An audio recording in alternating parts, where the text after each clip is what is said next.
Assalamualaikum warahmatullahi wabarakatuh.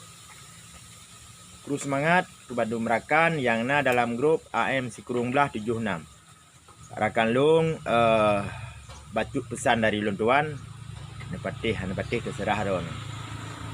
Jadi abu ciknyan urung daru haka ngan gure. Abu ciknyan urung hana gure, ati hana gure hana pun tu. Na gure awai kada ruhaka, ka hana dia kuili ataupun kagak pedubit dari daya.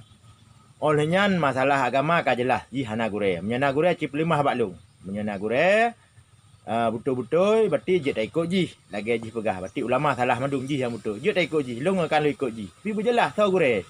Nyaman. Jadi baik yang menyamar, baik yang pegak propaganda, baik media sosial kamu tonton hana kejadian tapu wapi. Yang pun. Yang kedua, dalam HUN Aceh Merdeka, ji hana penuntut. Hana gure. Bakso ayam gure dengan kusoi takdim, kusoi ji tunduk, ji pegah baklung.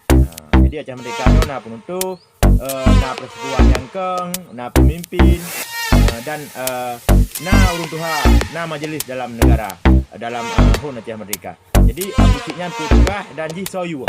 Ambar karakan. Asyik kono baulun duan, sebelum dari Aceh turun duan madun, tuan memang dino dalam kondisi sehat, dalam kondisi fit nah. Karena menjaga malam program musibah di rumah meninggal akunya lalu buat videonya rakan-rakan yang ada dalam grup AM Sikurung Belah 76 baik meramah baik terpengaruh dengan habak abusi sakit yang kajian ke musuh ulama Aceh. Apapun yang terjadi jadi tetap musuh ulama Aceh. Sering sampaikan dalam video-video balasan pernah luar biasa Sikurung Belah lumbalah video penghinaan abusi terhadap ulama karena keturunan ji keturunan God. Memangnya keturunan God bukan pancuri. Ya ban. Perkara pancurinya kalau fitnah betul-betul habalung fitnah lum tanggung jawab. Tapi pancurinya betul-betul nah ji ngadun biasa cuma-cu. Jelon tampilkannya sino foto adun ji, sino mantang di polsek, mantang di LPPD. Orangnya mantang foto ji wate di polsek di foto le rakan di PD di Labuan. Karena adun cuma-cu tak sabar lagi ji.